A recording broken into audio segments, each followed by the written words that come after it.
God's to light అనే మన కార్యక్రమానికి మిమ్మల్ని అందరినీ కూడా ప్రేమపూర్వకంగా ఆహ్వానిస్తూ ఉన్నాము. ఈరోజు మనం దానియేలు గ్రంథం పరిచయం రెండో భాగాన్ని పరిశీలన చేసుకుందాం. చిన్న మాట ప్రార్థన చేసుకుందాం. మహోన్నతుడ మా తండ్రి, మీకే వందనాలు. మీ పరిశుద్ధాత్మ దేవుని సహాయం దయచేసి ఈ కార్యక్రమంలో మీ తలంపులను మేము గ్రహించుకుని మా జీవితాలను సరిచేసుకుని మీ చిత్తంలో నడుచున్నట్లుగా సహాయం చేయుదురని యేసు నామమున ప్రార్థిస్తున్నాము తండ్రి. Amen amen. దానియేలు గ్రంథం పరిచయం రెండవ భాగం. దానియేలు 1వ అధ్యాయం సారాంశాన్ని మనం చెప్పుకోవాలంటే, అవినీతి, స్వార్థపరమైన ఈ లోక సంస్కృతిని జాతీయ అంతర్జాతీయ చట్టాలు కానీ సంస్కరణలకు కానీ ఇవి ఏవి కూడా మార్చలేవు. దైవిక విలువలను, ప్రమాణాలను, నమ్మకాలను దానియేలులా, ప్రవక్త అయినటువంటి దానియేలులా ఎవరైనా సరే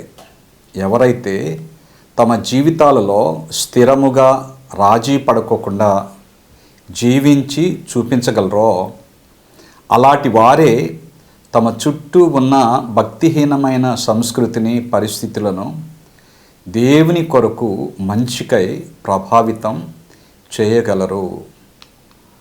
దానియేలు 1:1.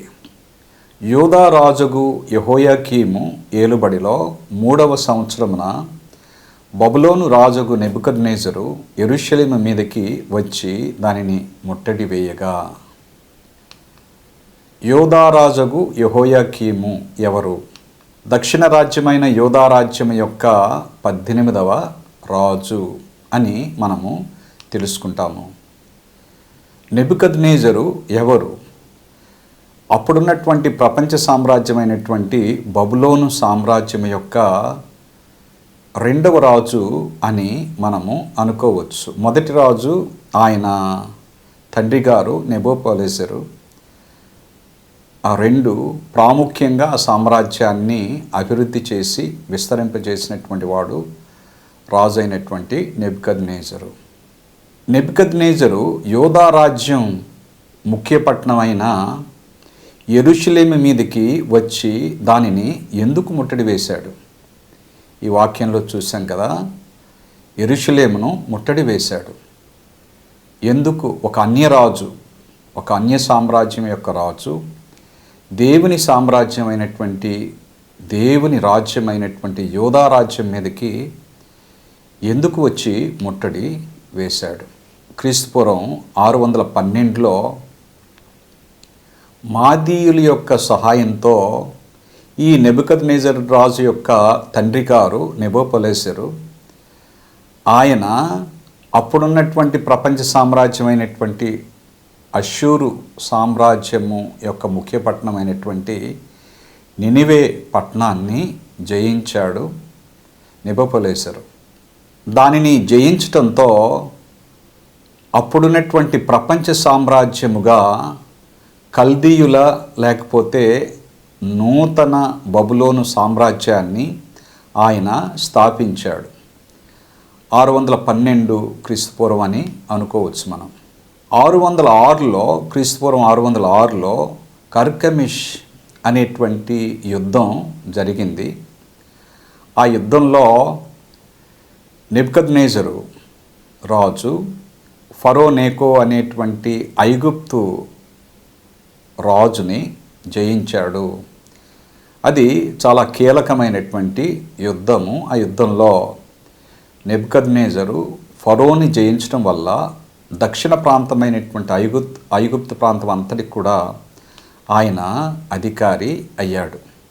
606 ఆ తర్వాత సంవత్సరం అంటే 605లో నెబుకద్నెజరు రాజు యూదా రాజు అయినటువంటి యెహోయాకీమును జయించి, అంటే ఐగుప్తుని జయించి తిరిగి వస్తూ ఉన్నటువంటి సమయంలో అతడు ఈ యూదా రాజ్యాన్ని చూడటం, ఆ యూదా రాజ్యానికి ముఖ్య పట్టణమైనటువంటి యెరూషలేము పట్టణాన్ని చూడటం, అన్ని రాజ్యాల కంటే అది ప్రత్యేకంగా ఉండటం చూసి ఆయన కన్నులు ఆ యూదా రాజ్యం మీద పడి ఆ యూదా రాజ్యాన్ని జయించడానికి దాని ముఖ్య పట్టణమైనటువంటి యెరూషలేమును ముట్టడి వేశాడు క్రీస్తుపూర్వం 605లో. దీన్ని మనం 2 రాజుల గ్రంథం 24వ అధ్యాయం 1 నుండి 9లో చూస్తాము. క్రీస్తుపూర్వం 602లో అంటే 3 సంవత్సరాల తర్వాత ఆయన మొదటిసారిగా యెరూషలేము మీదకి వచ్చి దాన్ని ముట్టడి వేసి దానిలో ఉన్నటువంటి అత్యంత ప్రాముఖ్యమైనటువంటి బాగా ఉన్నత స్థానంలో ఉన్నటువంటి రాజవంశీయులను, జ్ఞానులను, ఆయనకు సామ్రాజ్యాన్ని విస్తరింపచేసేటువంటి టైంలో ఆయనకు ఉపయోగపడేటువంటి వారిని ఆయన తీసుకువెళ్ళాడు ఆయనతో పాటుగా. ఆ తరువాత 602లో 3 సంవత్సరాలు తర్వాత ఐగుప్తు రాజు అయినటువంటి ఫరో రాజు అయినటువంటి నెకో మరలా నెబుకద్నెజరు జయించినటువంటి ఆ మధ్యధరా ప్రాంతంలో ఉన్నటువంటి కొన్ని పట్టణాలను మరలా తీసేసుకుంటాడు.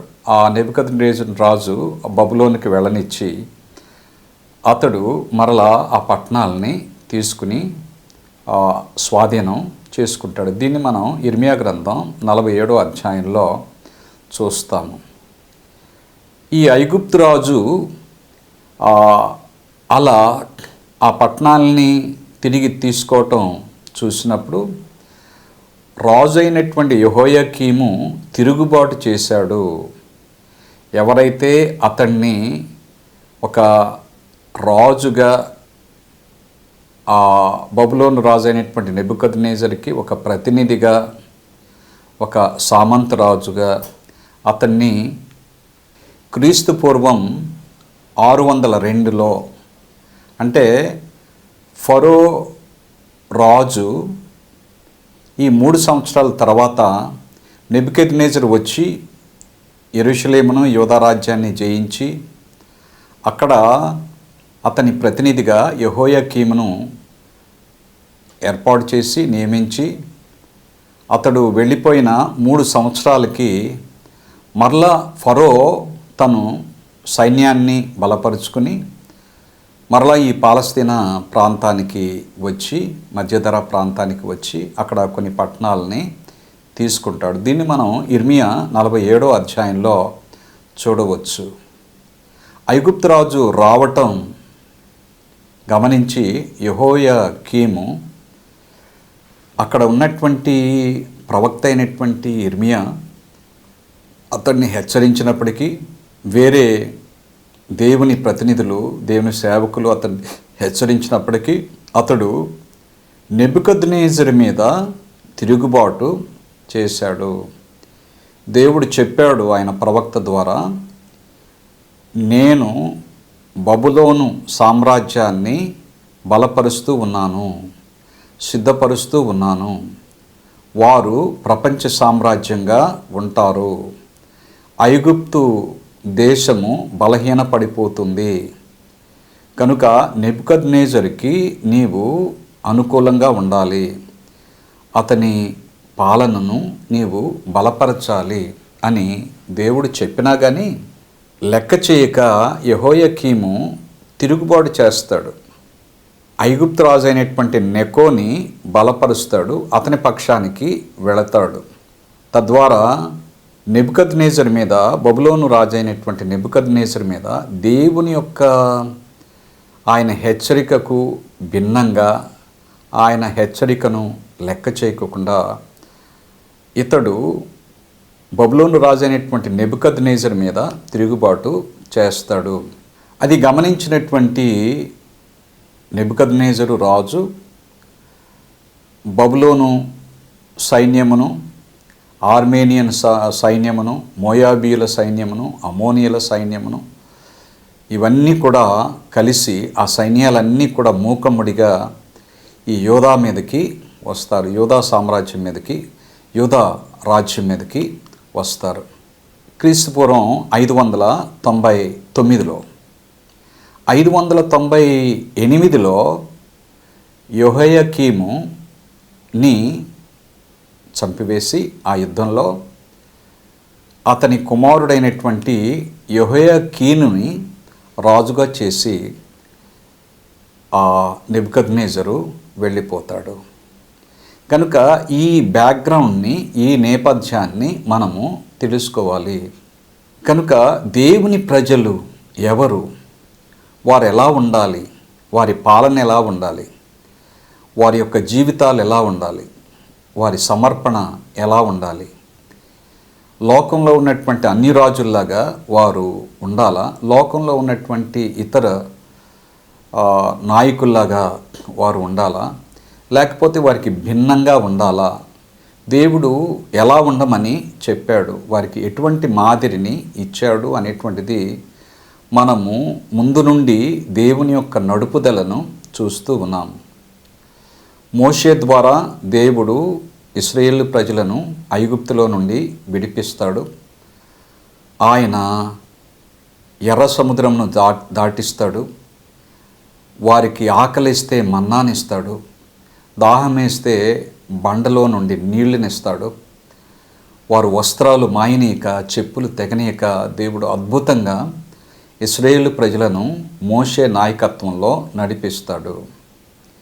ఆ తర్వాత యెహోషువను దేవుడు ఏర్పాటు చేసుకుని యెహోషువ ద్వారా చాలా అద్భుతంగా దేవుని యొక్క ప్రజలైనటువంటి ఇశ్రాయేలీయులను కనాను దేశంలోనికి, వాగ్దానం చేయబడినటువంటి కనాను దేశంలోనికి దేవుడు నడిపిస్తాడు.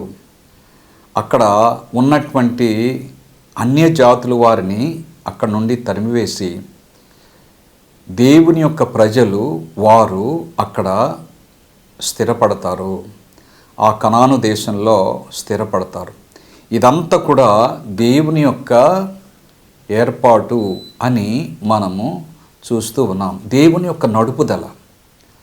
మీరు నాతో కూడా ఉండాలంటే ఈ ఆజ్ఞల యొక్క విధేయతలో మీరు ఉండాలి. అప్పుడు మీరు నాకు స్వకీయ సొత్తుగా ఉంటారు, నాకు నిబంధన ప్రజలుగా ఉంటారు, ఒక పరిశుద్ధ జనాంగంగా ఉంటారు, యాజకులుగా, రాజ సమూహంగా మీరు ఉంటారు అని దేవుడు ఆ ఇశ్రాయేల్ ప్రజలకు ఆ వాగ్దానాల్ని ఇచ్చాడు. మీరు ఇలా ఉంటే దేశం యొక్క ఉన్నత స్థలముల మీద నేను మిమ్మల్ని ఎక్కిస్తాను. ఈ లోకంలో ఉన్నటువంటి మనుషులందరికీ మీరు మాదిరిగా ఉంటారు. నిజమైనటువంటి దేవుని గురించినటువంటి జ్ఞానమును మీరు వారికి అందజేస్తారు. మీరు నాకు సాక్షులుగా, సేవకులుగా మీరు ఉంటారు అని దేవుడు వారిని అద్భుతంగా నడిపించి కనాను దేశంలో వారిని స్థిరపరిచాడు. వీరు రాజ్యముగా ఉన్నప్పుడు వారికి ఉన్నటువంటి మొదటి రాజు సౌలు, ఆ తరువాత దావీదు, ఆ తర్వాత సొలొమోను. సౌలు రాజు, దావీదు రాజు, సొలొమోను రాజు, ఈ ముగ్గురు రాజులు క్రింద ఇశ్రాయేలు ప్రజలు ఒకే రాజ్యముగా ఉన్నారు. దేవుడు వారిని ఆశీర్వదించి మెట్టు వెంబడి మెట్టు ఎక్కించాడు. ఈ దేశం యొక్క ఉన్నత స్థలముల మీద వారిని పెట్టాడు. వారు ఆయనకు విధేయులుగా ఉన్నంత కాలము. సౌలు రాజు, ఈ సౌలు రాజుని దేవుడు ఏర్పాటు చేయలేదు, మనుషులే ఏర్పాటు చేశారు, మనుషులే ఏర్పాటు చేసుకున్నారు. ఇశ్రాయేలు ప్రజలు వారు చుట్టూ ఉన్నటువంటి అన్యజాతుల వారిని చూశారు. చూసి ఈ చుట్టూ ఉన్నటువంటి అన్యజాతుల వారికి రాజులు ఉన్నారు, వారికి కింద సైన్యాధిపతులు ఉన్నారు, వారికి ఇంకా అధికారులు ఉన్నారు, రథాలు ఉన్నాయి, వారికి యుద్ధ సామాగ్రి ఉంది, వారందరూ కూడా ఎంతో మహోన్నతంగా ఉన్నారు. మరి మాకు ఏ రాజు లేకుండా కాపరి లేని గొర్రెల్లాగా ఒక గురి గమ్యం లేకుండా మేము ఉన్నాము, మాకు కూడా ఒక రాజు కావాలి అని వారు అదృశ్యుడైనటువంటి ఆ దేవుని నాయకత్వాన్ని తృణీకరించారు. దేవుని యొక్క అధికారాన్ని వారు ధిక్కరించారు. నీవు మాకు వద్దు, మీ నడుపుదల, మీ నాయకత్వం మాకు వద్దు అన్నట్టుగా దేవుణ్ణి అప్పుడున్నటువంటి ఇశ్రాయేలు ప్రజలు తృణీకరించి మాకు కూడా ఒక రాజు కావాలి అని వారు అడిగారు. వారి కోరిక మేరకు దేవుడు సౌలు రాజును వారికి రాజుగా ఇచ్చాడు. ఆ రాజు ఎలా ఉంటాడో అని కూడా దేవుడు ముందుగానే వారికి తెలియజేశాడు. అయితే వారు లెక్క చేయకుండా ఆ ఉద్రేకంలో, ఆ పిచ్చితనంలో ఆ రాజు ఉంటే చాలు, మాకు అన్నీ ఉన్నట్లే, మా సమస్యలన్నీ తీరిపోతాయి అని వారు ఒక పిచ్చిగా ఆలోచించి ఒక రాజును కోరుకున్నారు. దేవుడు ఈ సౌలు రాజును ఇచ్చాడు. సౌలు రాజు బాహ్యమైనటువంటి శారీరకమైనటువంటి రూపము చాలా ఆకర్షణీయమైనటువంటి రూపం, చాలా ఎత్తుగా ఉంటాడు. ఇశ్రాయేలు ప్రజలందరూ కూడా ఒకేసారి ఆ లక్షల మంది నిలబడితే వారందరూ కూడా ఆయన భుజాల కంటే తక్కువగానే ఉన్నారు. ఆయన అందరికంటే ఎత్తైనటువంటి వాడు, బలమైనటువంటి వాడు, అందమైనటువంటి వాడు, బలాఢ్యుడు, చురుకైనటువంటి వాడు. అతడు ఒక నాయకుడిగా ఉండటానికి బాహ్యమైనటువంటి రూపము కలిగినటువంటి వాడు. అతడు ఆ తెలివితేటలు కూడా చాలా బాగా ఉన్నాయి అని వారు సౌలుని ఏర్పాటు చేసుకున్నారు. అయితే అతని జీవితంలో అతని బాహ్యమైనటువంటి రూపము, అతని బలము, భౌతికమైనటువంటి శక్తి అతన్ని ఒక సమర్థవంతమైనటువంటి నాయకుడిగా చేయలేదు. కనుక ఒక మంచి సమర్థవంతమైనటువంటి నాయకుడిగా ఉండాలి అంటే బాహ్యమైనటువంటి శరీర రూపము సరిపోదు. తెలివితేటలు, లోక సంబంధమైనటువంటి లౌకికమైనటువంటి తెలివితేటలు సరిపోవు అని సౌలు జీవితంలో ఆ ప్రజలు తరువాత తెలుసుకున్నారు. ఈ సౌలు గుణశీలంలో, స్వభావంలో ఒక లోపము ఉన్నది. అదేమిటంటే ఇతడు ఎప్పుడు కూడా ప్రజల యొక్క మెప్పును, వారి యొక్క ప్రేమను, వారి యొక్క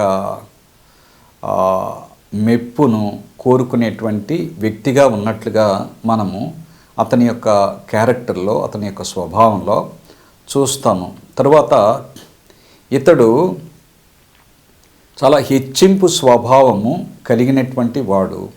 దేవుని యొక్క అభినందన కంటే, దేవుని యొక్క అనుగ్రహం కంటే మనుషుల యొక్క మెప్పునే ఎక్కువగా కోరుకున్నాడు.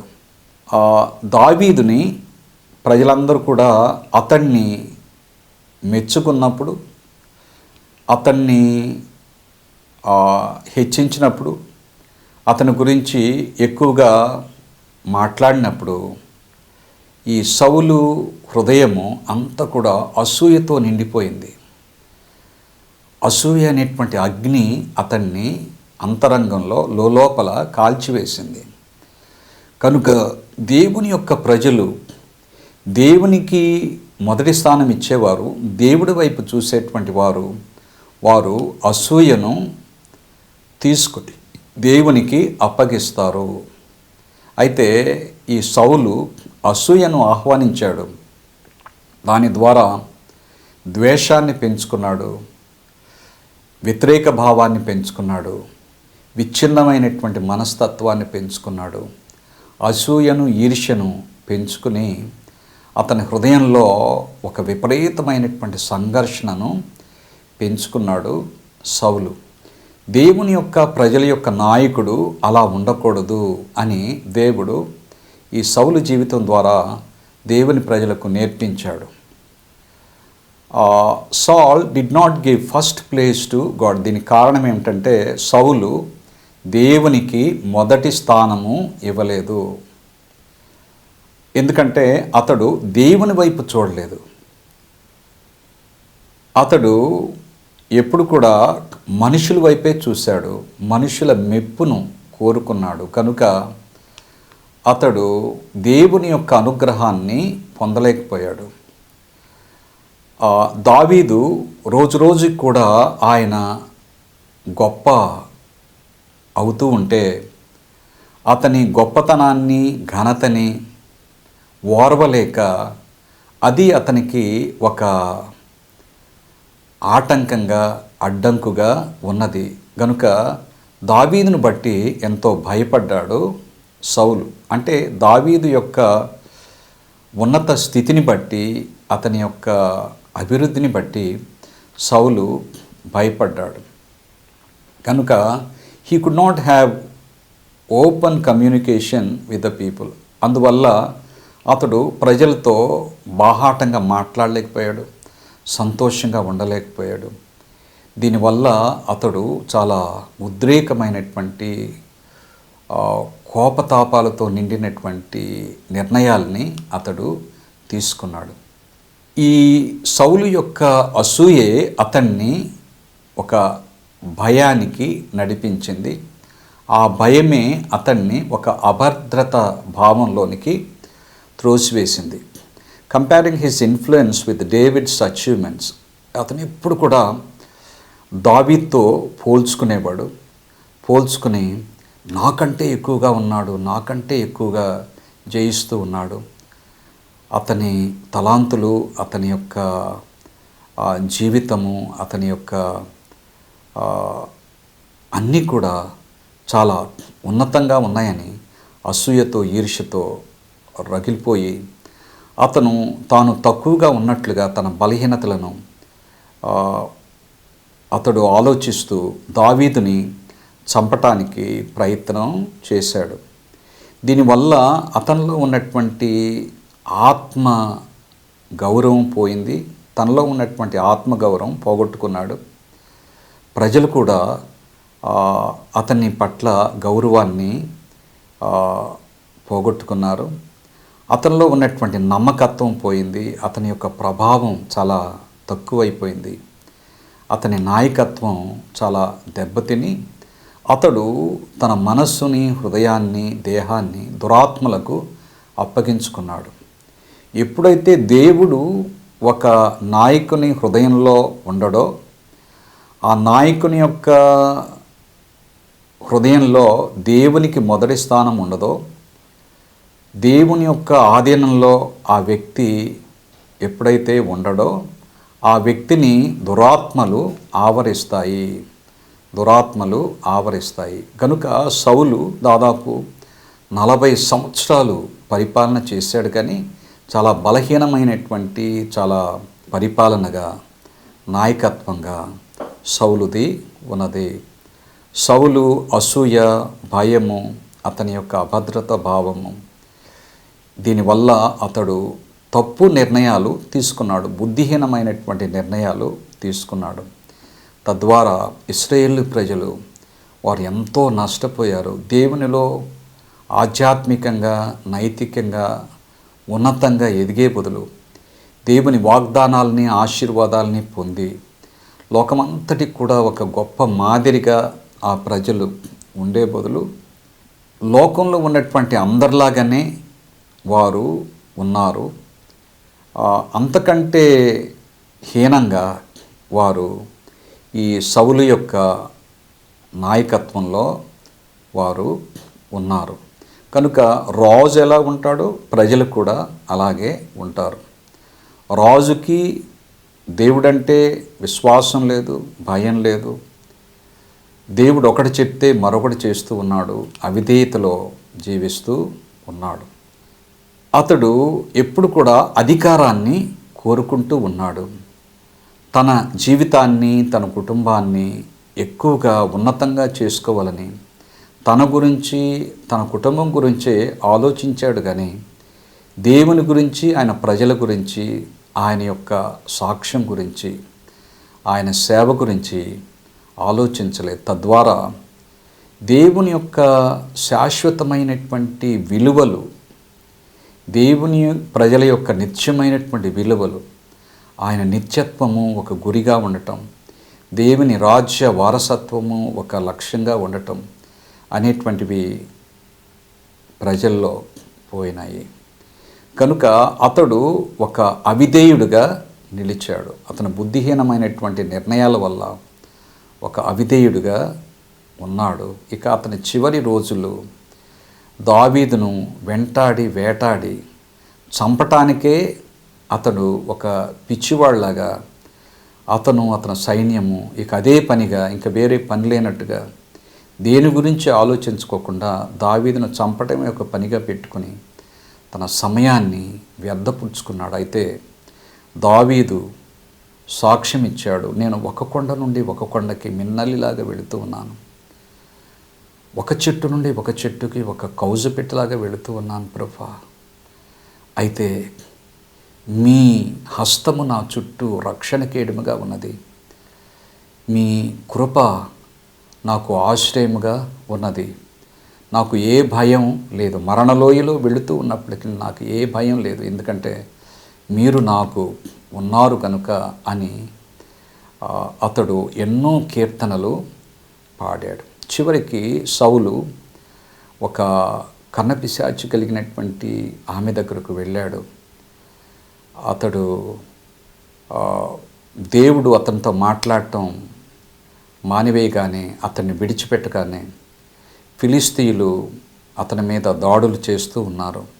ఇంకేం చేయక ఎందూరు అనేటువంటి ఒక కన్నపిశాచి కలిగినటువంటి స్త్రీ దగ్గరికి వెళతాడు, దేవుడు నిషేధించినటువంటి ఆమె దగ్గరకు. అప్పుడు సాతానే ఆ సమూయేలు రూపంలో వచ్చి, రేపు ఈ పాటికి నీవు యుద్ధంలో చనిపోతావు, నీవు నీ కుటుంబం అని చెప్పినప్పుడు ఆ తర్వాత రోజే సౌలు, అతని యొక్క కుమారుడైనటువంటి యోనాతాను, అతని సైన్యము అందరూ కూడా ఓడిపోతారు. సౌలు, అతని కుమారుడు యోనాతాను అందులో చనిపోతారు. అతన్ని చంపటానికి కూడా వారు నిరాకరించారు. అక్కడ ఒక కత్తి పెట్టుకుని ఆ కత్తి మీద పడి అతడే చనిపోయినట్లుగా మనము చూస్తాము. దేవుణ్ణి తృణీకరించి, దేవుని యొక్క నాయకత్వాన్ని, దేవుని యొక్క నడుపుదలను తృణీకరించినటువంటి వ్యక్తి, మనుషుల మెప్పును కోరుకునేటువంటి వ్యక్తి ఆ అసూయతో నిండిపోతాడు, భయంతో నిండిపోతాడు, అభద్రతా భావంతో నిండిపోతాడు. అతడు దేవుణ్ణి తృణీకరిస్తాడు. ఆయన ఇచ్చేటువంటి భవిష్యత్తును, ఆయన వాగ్దానాల్ని, ఆయన ఆశీర్వాదాలని తృణీకరించి తన నాశనాన్ని తానే కొని తెచ్చుకుని ఉంటాడు. మరి అలా సౌలు అలా చేశాడు. మరి దేవుని ప్రజలమైనటువంటి మనము అతని మాదిరిని కాకోకుండా అతని తర్వాత వచ్చినటువంటి దావీదు మాదిరిని మనము అవలంబించి దేవుని యొక్క ఆశీర్వాదాలు పొందినట్లుగా దేవుడు మనందరికీ సహాయం చేయనుగాక. మహోన్నతుడా మా తండ్రి, మీకే వందనాలు ప్రభా. ఈ వాక్యాన్ని ఆశీర్వదించి మీ బిడ్డలకు ఒక నిత్యమైనటువంటి దీవెనగా అనుగ్రహించుతారని యేసు నామమున ప్రార్థిస్తున్నాము తండ్రి. ఆమెన్.